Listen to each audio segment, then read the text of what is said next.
Hey guys, welcome back to the channel. For those of you that have been watching my stuff on Facebook or following me on there, I've been talking about on some of the forum or some of the pages, I've been talking about a misfire I've been chasing forever. Well guys, I'm going to do a little bit update on that. It's been the craziest thing actually. I had done so much work to this thing to try to fix that misfire. It was not even funny. I'm going to flip this camera around. So turn this fan off so we can hear it a little bit better. So basically, I've been doing all kinds of stuff to try to fix the misfire. I swapped the coils out 2 times, different types of coils. I took the injectors off, cleaned them, put them back on, still didn't help it. Pulled them off, sent them in to FIC. They checked them, everything was good. In the meantime, we're like, hey, let's put bigger injectors on. So before he sent them back, I just had him send me some bigger ones. So I got some 2000cc injectors in there now. So I should have plenty of fuel system now. So anyway, I did that.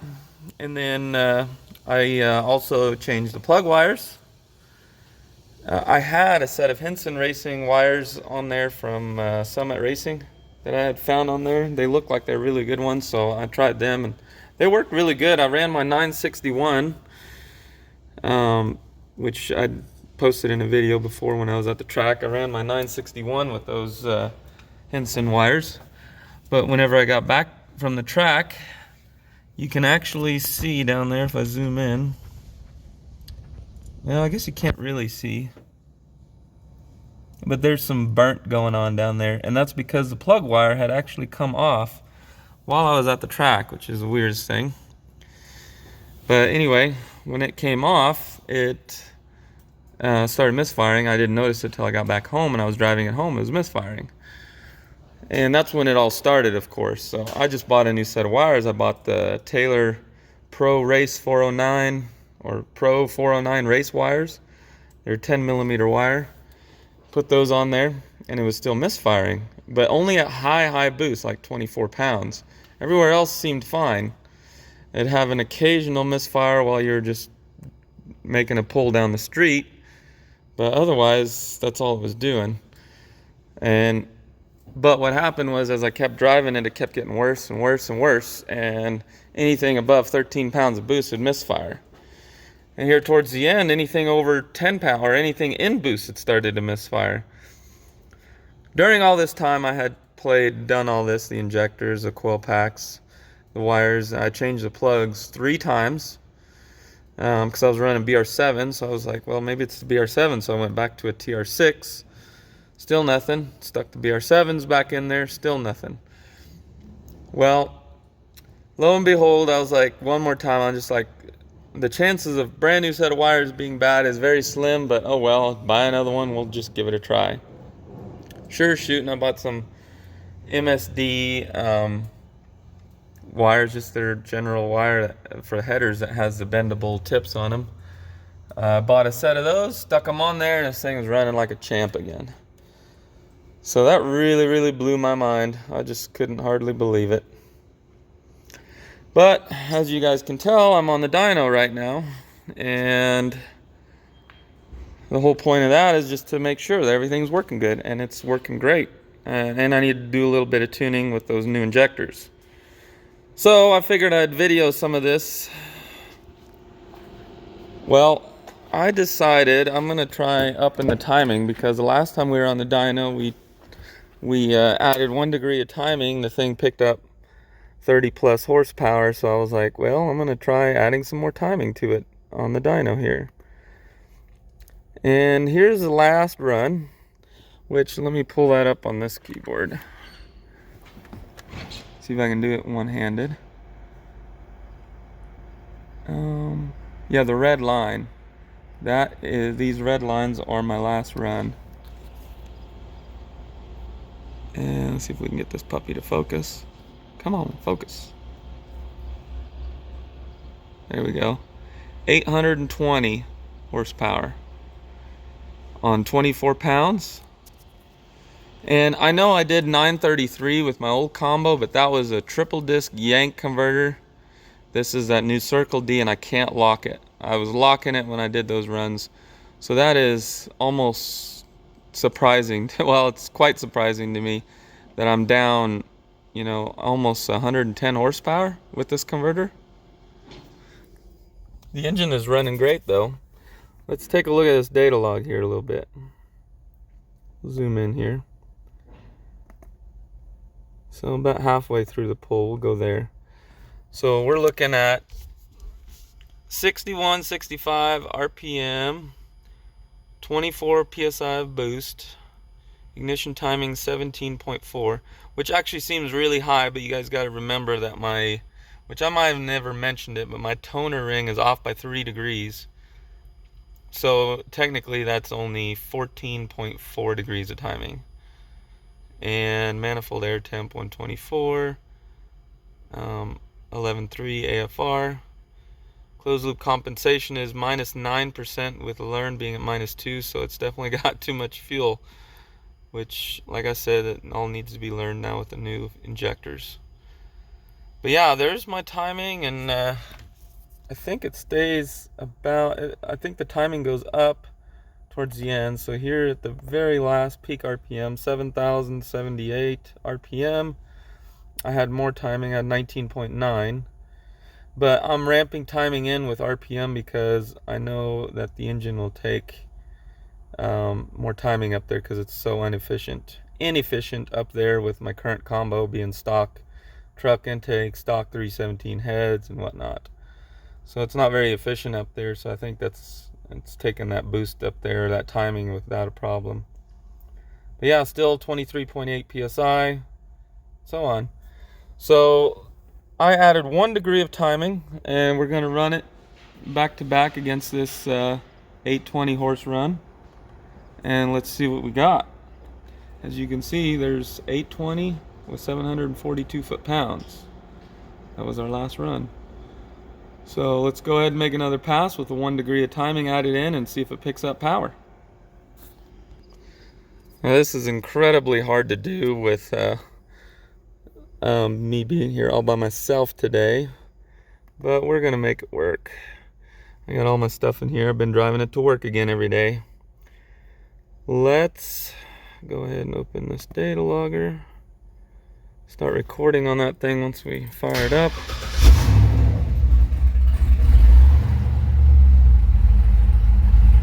We are online.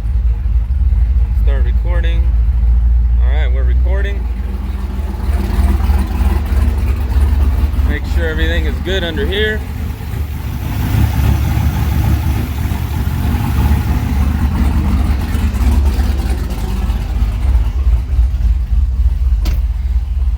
Now, when we're running down on the dyno, this thing is running on this row 22.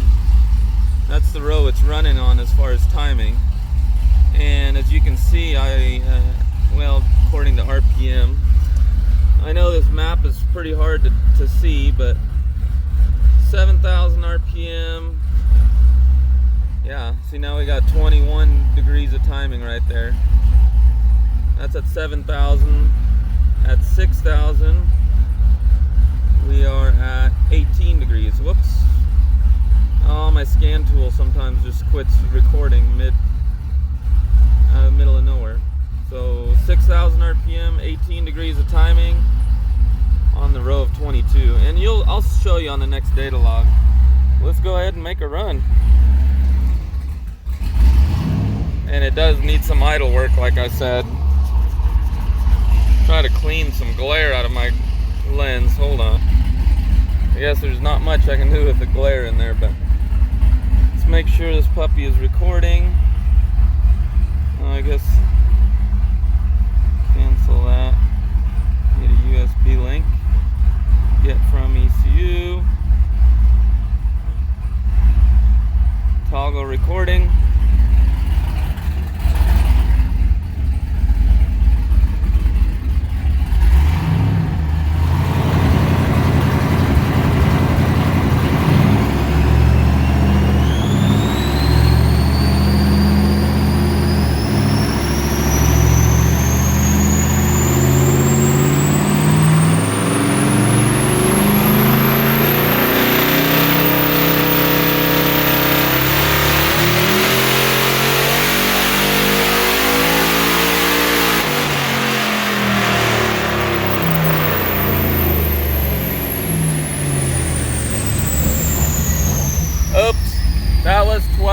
PSI.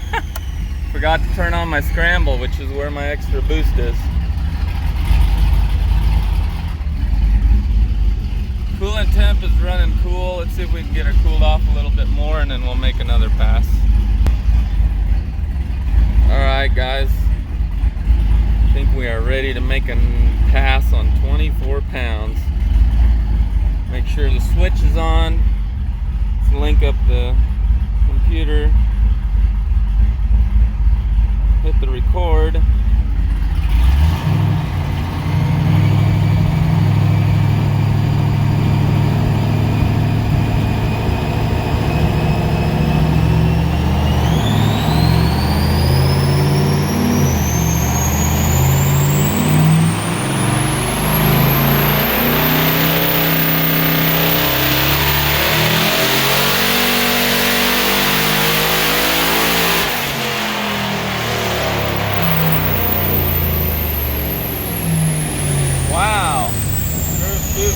Up 33 horsepower. Oh no, sorry, we went from 820 to 833. So it looks like we picked up 13 horsepower. I'm gonna add another degree and see if it still picks up more power. Alright guys, so as you can see here, let's see if we can use the arrow. Oh, we can scroll that way. So this yellow line is when I added timing. So oddly, you can see it actually dropped power throughout the rest of the run, but it picked up power at the beginning of the run. So it might not want more timing. Sorry, I'm kind of watching the screen instead of my phone, but so up here it definitely lost some. So I am going to pull out 2 degrees and see what it does there. See if we pick up power there or if we're still losing. So that's kind of interesting. Thought this twin turbo setup would want more timing up there, but it seems like it's getting plenty of spark timing. So yeah, I'm gonna go ahead and mess with the tune here a little bit and make another run. I don't think we've had any tire spin. Nope, no tire spin. They are warm. Let's take a look at our straps. Oh yeah, they're good and tight. These are supposed to be loose. They're just to keep it from running away.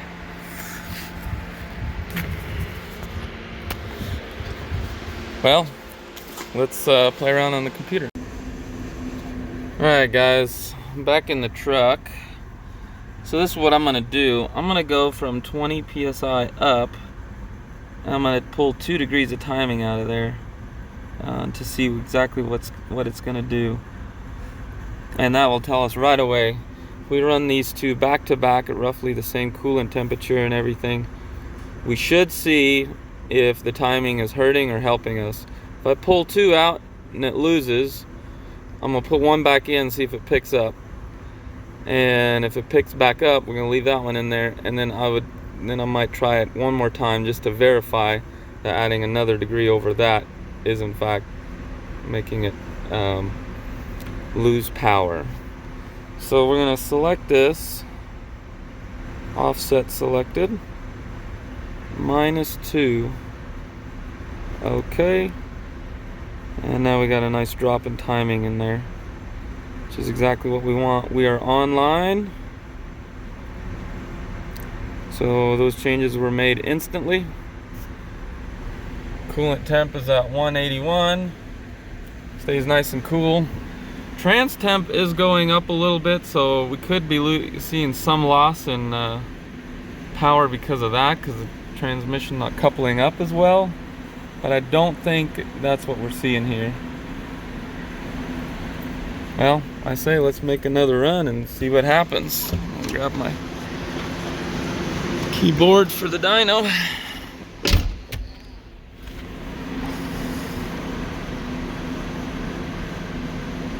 This is very much hard. This keyboard is designed to be used with 2 hands.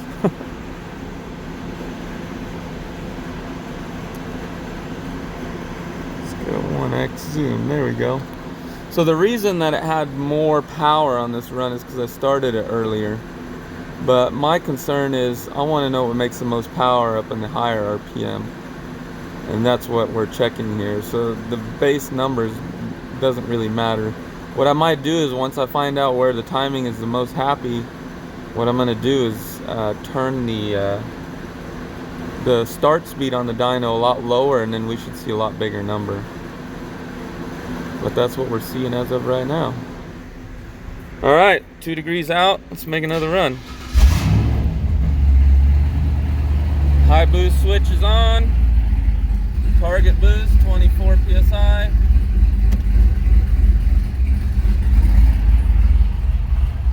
Record the data log.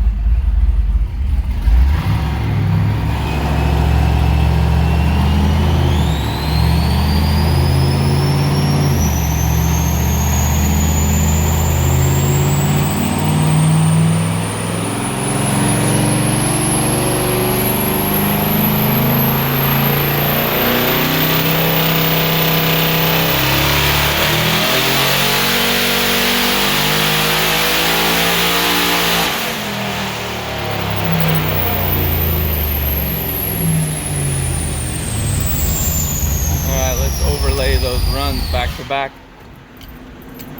Oops. Huh.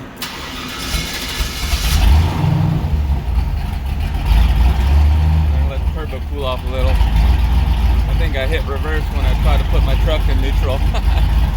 Stop the dyno in a hurry. Alright, so I'm gonna save this run. We're gonna call this one -1.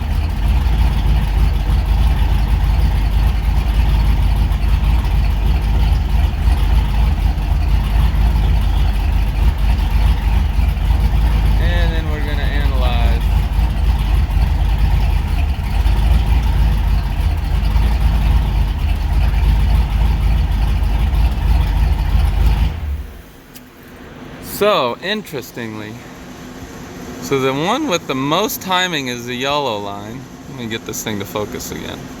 There we go. The one with the most timing is the yellow line. This green one, we actually took one out. Look at that. It's actually slightly running above the red line. That is quite interesting. Wow.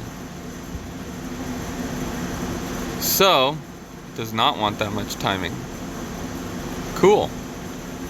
This is where the dyno comes in and is pretty handy. I like it. Well, I'm gonna go ahead and set the run to start lower. I'm not even gonna put more timing back in there. Obviously makes more with less timing. I really want to try it again just to verify, because it kind of blows my mind that it doesn't. I always felt like it wanted more timing, but I guess I was wrong. We'll give this a try. Let everything cool down, we'll get back. Alright guys, this is actually the next day. You guys probably won't notice, but yeah, I actually went ahead and made some more pulls on the truck. Switch to the better camera. And I forgot to record the first one, but I made one more pull on 27 pounds, which, you know, above sea level is 26 pounds out here, 25 and a half roughly. But it made a little bit more power throughout the entire curve, so definitely seemed to make more power at high RPM, interestingly. But anyway, that's what I did. And I figured I'd share this with you guys. I'm gonna make one more pull. The only thing I changed was took the air filters off. So I figured without the air filters on there, see if it actually picks up any power. So I have these AM dry flow filters, or whatever they are. They're pretty fuzzy looking, so they seem like they might be somewhat of an air restriction, but I guess we'll see. We'll see what it actually does. Kind of curious myself. Go ahead and turn this fan on. We'll make another pull.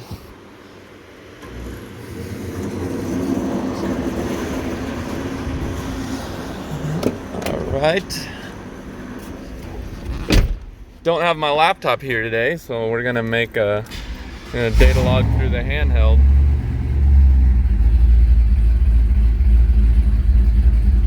There we go. We are data logging.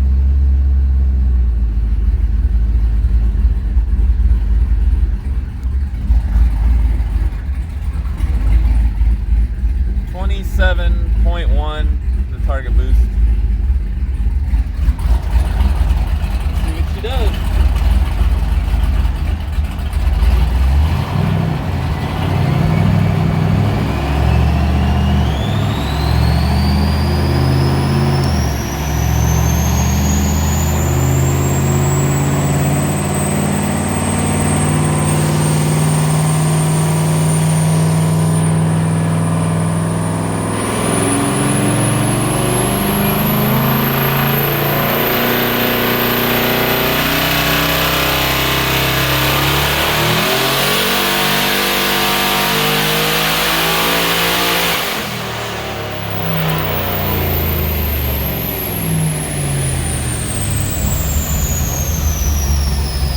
Horsepower. I would say it's safe to say that it's not really worth anything. Take an air filter off. At least not if your computer controls boost anyway. Let me go over here. Close run.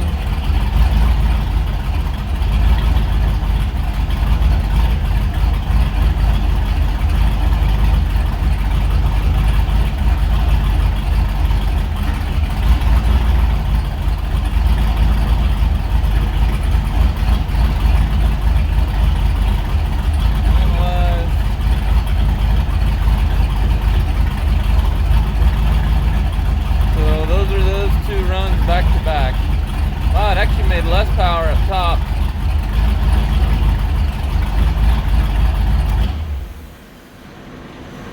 It's interesting. I don't think that it actually made less power, because if you look here, as far as the yellow and the red lines down there, right down here, that is the boost, and they were pretty darn consistent with one another. I think it's probably just a little heat soak from running two runs back to back so close to one another.